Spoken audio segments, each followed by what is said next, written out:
Friends, ఇవాళ మనం discuss చేయే topic వచ్చి షింగన్ యమజాకి వర్సెస్ కీటేకిమ్. దీని మీద నేను ఆల్రెడీ ఒక షార్ట్ చేశాను, కానీ దాంట్లో అంత డీటెయిల్గా చెప్పలేదు కాబట్టి మనం ఇప్పుడు కొంచెం డీటెయిల్ సినారియోని చూద్దాం అనమాట. మొదటిగా Shingen Yamazaki height 7 feet 2 inches, former Yamazaki clan rider, పైగా గ్యాపిరాంగ్ Kim rival, pre generation fighting experience ఉంది, బ్లాక్ బోన్స్ ఉన్నాయి, పైగా ఫిజిక్ మీరు పిక్చర్లో చూడొచ్చు. ఇంకా కీటేకిమ్ విషయానికి వస్తే తను మెక్సికోలో ఒక డ్రగ్స్ ఇట్లాంటికి సంబంధించిన గ్యాంగ్ నడుపుతూ ఉంటాడు. పైగా హైట్ 6 feet 7 inches, గ్యాపిరాంగ్ కిమ్ కొడుకు, పైగా బ్లాక్ బోన్స్ అయితే లేవు. ఇంకా ఫైటింగ్ ఎక్స్పీరియన్స్ విషయానికి వస్తే ఫస్ట్ జనరేషన్లో కల్లా స్ట్రాంగెస్ట్ కింగ్ అనమాట.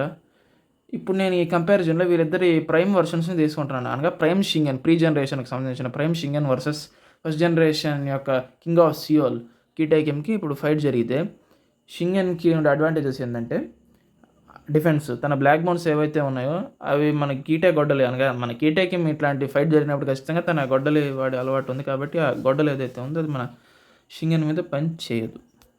అనగా షింగన్ బ్లాక్ బోన్స్ ఏవైతే ఉన్నాయో వాటిని మనం కీటేకిమ్ గొడ్డలతో కట్ చేయడం కుదరదు. కాబట్టి ఇటు డిఫెన్స్ విషయంలో షింగన్కి అడ్వాంటేజ్ ఉంది. పైగా ఇంకా అఫెన్స్ విషయానికి వస్తే ఈ మార్షల్ ఆర్ట్స్, ఫైటింగ్ స్టైల్ వీటిల్లో షింగన్కి ఎక్కువ అనుభవం ఉంది, ప్రీ జనరేషన్ ఫైటర్ కాబట్టి. పైగా తనకి ఎక్కువ మార్షల్ ఆర్ట్స్ వచ్చు. ఇటువైపు కీటే దగ్గర చూస్తే మనం బ్రూట్ ఫోర్స్ తప్ప పర్టికులర్ మార్షల్ ఆర్ట్ వాడినట్టు మనం ఎక్కడ సైన్ కూడా చూడలేదు. ఇటు బ్రూటాలిటీ జస్ట్ ఊరికే తీసుకుంటున్నాను దీన్ని. ప్రైమ్ షింగన్తో కంపేర్ చేస్తున్నాం కాబట్టి కీటేతో పోలిస్తే ఇంకా ఎక్కువ బ్రూటల్గా ఉంటాడు తను. షింగన్కి అల్ట్రా ఇన్స్టింక్ట్ ఇంకా ట్రూ అల్ట్రా ఇన్స్టింక్ట్ మోడ్ మీద మాస్టరీ ఉంది కాబట్టి తను వాటిని కంట్రోల్ చేస్తాడు. పొరపాటున ట్రూ అల్ట్రా ఇన్స్టింక్ట్ మోడ్లోకి వెళ్తే మాత్రం మనం కీటే ఫోటోకి దండేసుకోవాల్సిందే, మనం అంతమించి ఇంకేం చేయాలి.